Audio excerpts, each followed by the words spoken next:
Okay, so we're back. We've done the checks on the wheels. Okay, so this component here is the steering rack. I've had a little look. It's in good condition. There's no splits or tears. Best thing to do with that, guys, is turn it on a lock. Okay, check them when they're fully extended, when they're fully retracted.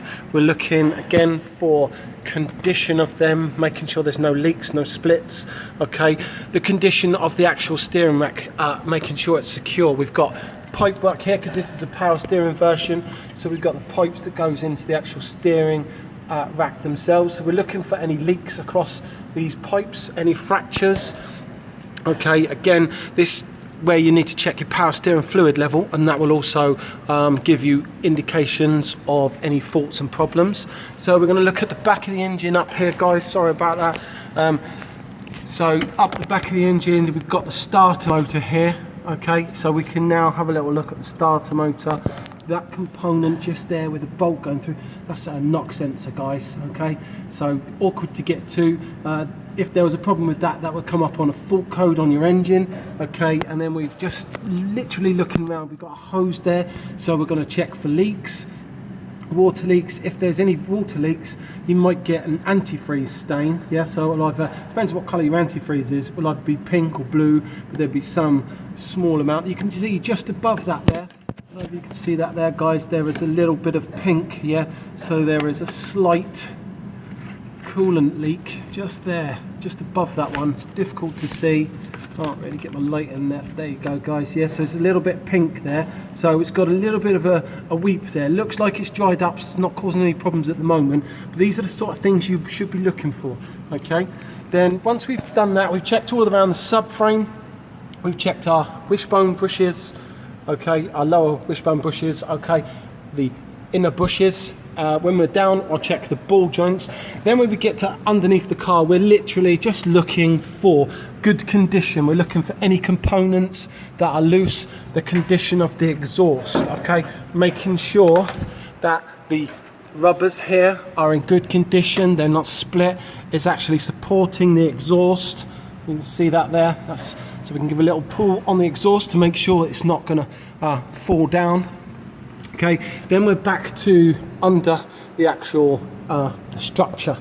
So we're looking for corrosion. Usually, guys, if it's corroded, you'll see it. It's rusty. It's a brown colour. We then just get our thumb and finger in there just to see whether we can make it crumble under finger pressure, and then we could use a corrosion assessment tool if required. Okay, and that's really for more MOT side of things, looking up around the rear suspension here, okay, and then to the rear axle. Okay, again, we've got ABS lines here and brake hoses which are connected to the brake pipes here.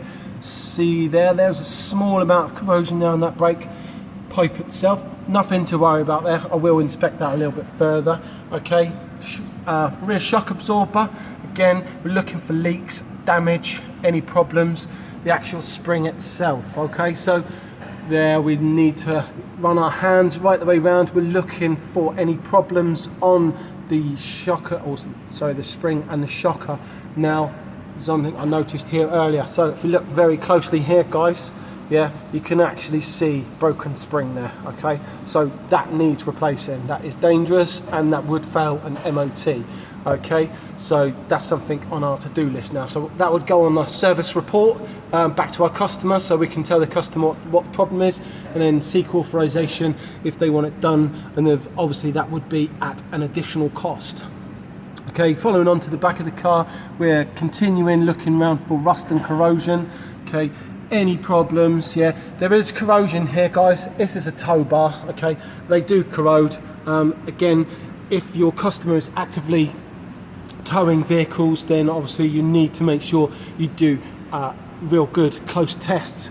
Check the tightness of the nuts and bolts, the securing bolts which are here. Okay, speak to your customers. You could, if it's really badly corroded, you could just advise them that they could have it removed. Now, looking at the rear exhaust mounts again, okay, we can see there, this one's badly split. So that would be on our to-do, again, to go on our service report. A little bit corrosion up in that back corner, but nothing major. Okay, back over to this side, yeah. Handbrake cables, brake hoses, again, rear spring, making sure it's in good condition. You can see there on this side, guys, this one's okay. There's no splits or cracks. Looks in pretty good condition there, so we can actually, sorry, try and get a better look there. So we can actually look down on the inside of the spring with this camera. Okay, back over to the brake hoses again. You can see there on this one, guys, this, because it's a rear axle vehicle, it comes from the brake pipe here, where there was a little bit corrosion again. Brake pipes do suffer with that. Goes from there and then down onto the brake hose itself, okay, down through onto there, and then there's another one. Brake hoses are put there, guys, for flexibility. Okay, this is to allow the axle to move around. Okay, so now we're just literally looking at the rest of the underside. We got some fuel pipes here. Okay, we need to check, make sure they're not leaking. Again, we've got a fuel filter up here. That is a serviceable item. That's something that needs to be changed on the service. Okay, again, looking at the condition of the underside of the vehicle, again looking for corrosion. Again, on these brake pipes, guys, we're making sure they're in good condition. They are not loose or insecure. We've got brake pipes there alongside. So the blue ones are fuel pipes.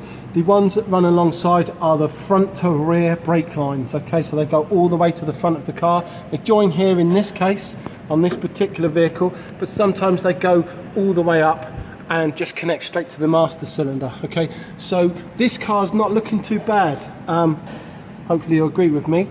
It's okay. There's a few little problems, a little bit of rust and corrosion. Main issue we've got there is the actual rear spring, which is, again, just to remind you, broken spring that's going to look something like this.